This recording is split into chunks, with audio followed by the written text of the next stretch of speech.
Well, good morning, y'all. Did you miss me? Probably not. It's been a rough summer. I signed off on June 4th thinking I was going to be making videos a couple times a week. What ensued was there's no good way to say it, just a completely cluster freak of a summer. A lot of issues with my trusty sidekick. Just issues. And, it's rough out there for a lot of people. There's a lot of stuff going on. There's a lot of mental health problems out there. There's a lot of financial problems out there. There's a lot of time issues. And I just wasn't immune from that. I do these because I love them. And you're going to see me on a regular basis now. Trusty sidekick has started school. He started school yesterday on an in-person basis. And you can't take that for granted anymore. You can't take anything for granted anymore. When I started this channel in August of 2020, I really wanted it to be August 1st, by the way. I really wanted it to grow. It didn't. Did I market well enough? No. Is this not my primary business? And it's still not my primary business. I will be marketing this thing. I will be sending it out. I want to make it grow. I want a sense of community. I want some people to hold me, like jack me up a little bit. You think I'm wrong? It's fine. I want conversation. I want community. That matters. What you'll see less of now going forward, despite the fact that you'll see me every Monday, every Wednesday, and every Friday morning for the morning Mediocre rap, is we're not going to talk about professional sports very much. We're going to talk about it a little bit. And we're going to talk about it a little bit today. But we're not going to prognosticate sport, who's going to win what. I enjoyed doing those, and I was pretty good at them. But it was more or less a beta test to see, almost like a little project, to see if I could be good at prognosticating. And I pretty much was. I was at a 60, 65%, even on sports I didn't know well. And that's good. And the dirty little secret, I didn't watch a single game. I watched highlights. I looked at data. Okay? So it was a lot of fun. But that's over. What I've also found this summer, and we're going to launch into it right here, well, actually, let me set that aside for a second. But the professional sports has annoyed me. I'll explain that in a moment. I'm a 51-year-old man. I'm not 80. I had the energy of a 35-year-old. I swing it, as they say. All right? I go out on the playground, I ball. People can't even guess my age. But there's a little bit of get off my lawn in my head these days. And I'm a little tired of some things that I'm seeing. So in the professional ranks, it's annoying me. I'm much more drawn to the amateur game, whether it be basketball, bowling, baseball, whatever the sport. I feel that the social engineering that's going on, whether you're a lefty or a righty, it's damaging the game. You have commissioners that are actively tinkering with things that screw up the traditions of the games that got them through 100 years and may tear them down in less than 10. And we'll talk a little bit about that in a minute. Because you signed on to a rant this morning. You're going to see me talk a lot more about coaching, a lot more about sports in general, just whatever comes to my mind. Structure's out the window. Monday, Wednesday, Friday, 8 a.m. I'm filming. Period. Part of my schedule. You won't see a failure in that. Okay? Now, you'll also see me do instructional videos. I have a lot to say about hitting. I have a lot to say in baseball. I have a lot to say about basketball. I have a lot to say about bowling. There's some sports I'm pretty good at. General fitness, running, things of that nature. We're going to mix it up. And we'll talk about things that prepare you to be a multi-sport athlete. Once again, this academy-ification of our youth is destroying our kids. And it's destroying sports as they get older. Because when they play one sport, they're getting repetitive use injuries. We're seeing Tommy Johns through the roof. We got kids 14 and 15 years old having Tommy John surgeries now. That is insane. Insane, I tell you. We're teaching curveballs to 8-year-olds. Okay? We're doing it wrong. We're screwing them, and we're screwing the sports that we love. Got to knock it off. So we'll talk about things that you can use from a fitness perspective, and not today, but when I'm doing some of these instructional videos, you can do some with no weights, sometimes just using body resistance, sometimes using some free weights, whatever. So there's no excuses not to do them. And they will give you a general sense of fitness that you can use in multiple sports, and you should be playing multiple sports. You need to. Because otherwise you get repetitive use injuries. A lot of you guys don't know, but many moons ago, many moons, I was a factory worker. I'm in the financial industry now. I'm not here to sell you anything. You'll never hear about that again.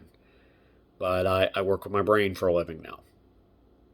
But back in the day, I got out of college and there were no jobs. We went right into a recession. I ended up in a factory job.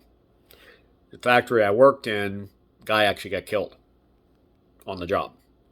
So it was rough work. And you did a lot of the same things over and over and over again. And I ended up with carpal and tarsal tunnel on my left hand. It's still to the point that I still have my ring finger on my left hand still clicks open and closed. Sometimes it stays closed. It got, when I was back then, my fist was in a ball. I literally had to pry my fingers open. This is what happens when you do things over and over again in a repetitive use way. Now take that to athletics. You're throwing a baseball 80, 90, 100 miles an hour, and you're throwing 80, 90 pitches, every 5 days. And you're doing this in your teenage years. They're teaching you how to throw high torque pitches like curveballs, sliders, split finger fastballs. And it screws up your shoulder, screws up your elbow. That damage is permanent. You get scarring on places that shouldn't have ever had injury. Same principle. I'm dealing with things the rest of my life. What do you think's happened to these kids? We got to knock it off. So play multiple sports so you're using oppositional muscles, oppositional ligaments. You do some jumping, you do some lunging, you do some stuff that gets where you're not jumping and lunging. Sometimes you're doing things more horizontally. Some things you're playing vertical sports. Sometimes you're doing a lot of throwing. Sometimes you're doing a lot of catching. So maybe you go out and you're a pitcher in the spring, and then in the summer you're running. Okay? Or you're playing football, or you're playing soccer. American football, or European football. I have respect for football. I try not to call it soccer any longer. But play different sports that use different muscles, use different joints, use different tendons and ligaments. And you will be freaking amazed at how few times you have to go see an orthopedic surgeon. As in, that many. Let's get our heads right. So we're going to talk a lot about that. Now, for today's rant, the diva-ification of the professional athlete. And the reason I am just completely turned off by professional sports at this point is I'm watching, but I ain't no fan. It's similar to where if you're driving down a highway and it's a two-way highway, there's a berm in between. It's like sometimes I go down to Maryland, you got I-95. And there's grassy knoll in between. You're going southbound and going northbound, there's a huge accident. Of course you're going to look. You're not looking because it's cute. You're not looking because it's nice or it's pretty. You're looking because WTF. Oh my God. That's where I am with professional sports. I am horrified. I'm horrified when I watch sports like basketball and football, where, and I'll give football a slight pass because you don't have guaranteed contracts in football. So let's really aim at the NBA here. You're not allowed and you're not permitted to collude. Owners, GMs, whatever. You can't even talk about a player who's under contract. That's cool. But if you're LeBron, you can go around sneaking around just out in the open. Hey, I want this guy and I want this guy. Go into games going, pss, pss, pss. Oh, that's cool. That's fine. Super teams. Oh, that's fine. So we got the players arranging rosters now. I'm sick of it. I am really tired of it. I'm serious. It's gone too far. Football's starting to get this way also. So you got stars who push themselves into getting out of teams. J.J. Watt did this the right way. There's a right way and a wrong way, because in the NFL, like I said, gets a partial pass because you don't have guaranteed contracts. So I can understand. They have a short window. And unlike in the NBA, where when you go down the lane, somebody blows in your ear and they call a foul. Unlike in the Jordan era. Don't even get me started on why LeBron's not the GOAT. Jordan, period. End of story. Shaq number 2, end of story. And if he'd have made free throws, he'd be the GOAT. Nobody in this era can say they're the GOAT. I don't care if they score 50 a game.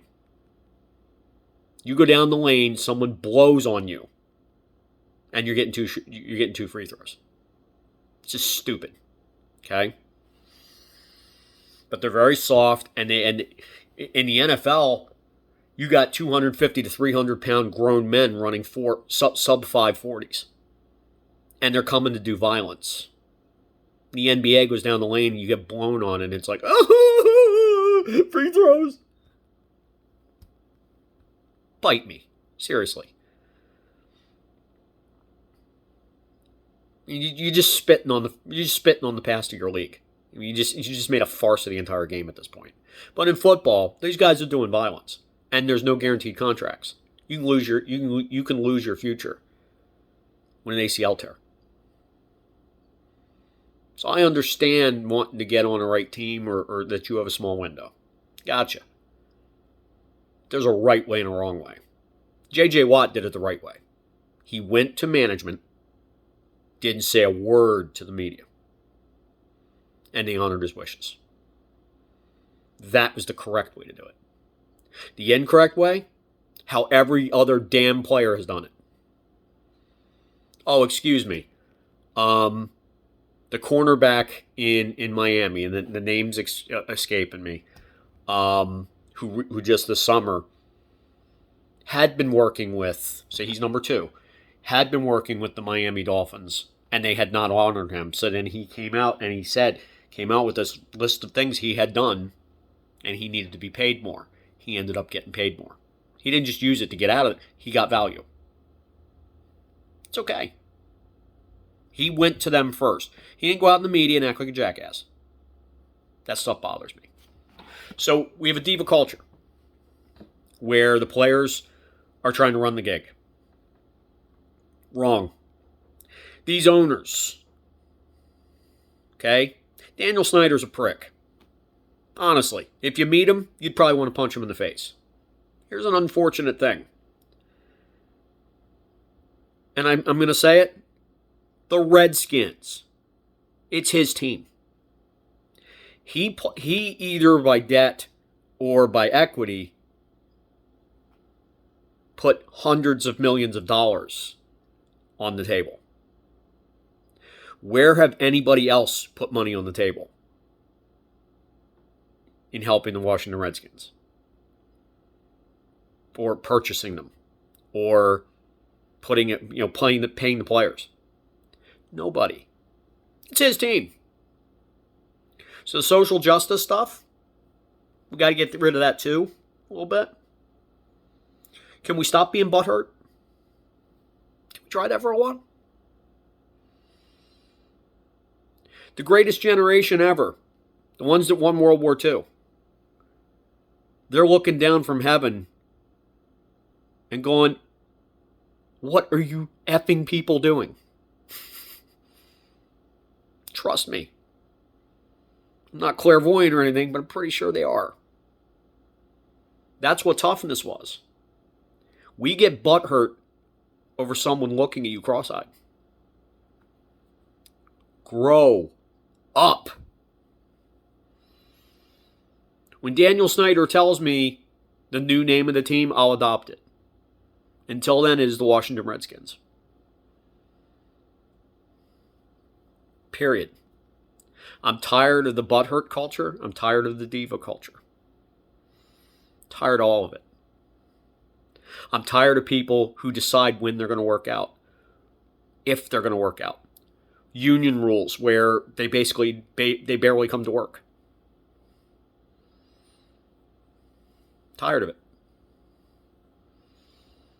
Amateur athletes, they ball. Their future's in front of them. They run out the ball to first base when they get the infield single. They run that ball out. They don't lollygag. They're not swinging for the fences all the time. It's not about the glory. It's about the guts. And that's what we like sports for. Those of us that have any purity left, we enjoy that. So, it's still coffee. And good coffee. If it ever gets a little Irish lingo in it, I'll let you know. Can't tell just because I'm gritting. You know what I'm saying? So yeah, I'll kind of wrap up, but you won't see me talk. I talk about professional sports, but I didn't talk about what's good, and that's the National Hockey League. Grown men who bring it every night. They don't manage loads. They don't sit out because they're tired. I'm tired. I got to get a foot massage for them with stacks of my Benjamins. Bastards. And they're talking to people that are barely making a living. Watching them on the TV. Whining. With their millions. While they sit out. I can't play 2 games in a week. while dudes are in factories. Screwing themselves up.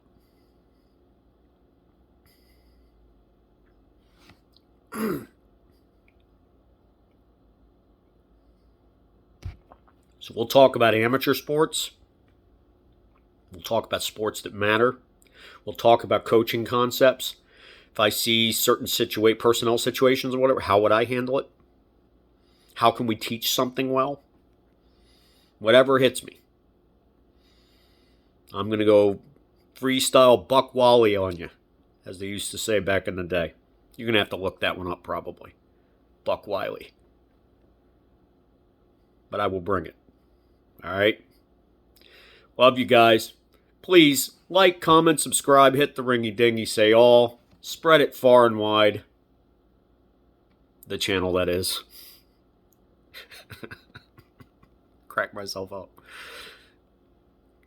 And I'll be hollering at you on Monday. Peace out, me homies. See ya.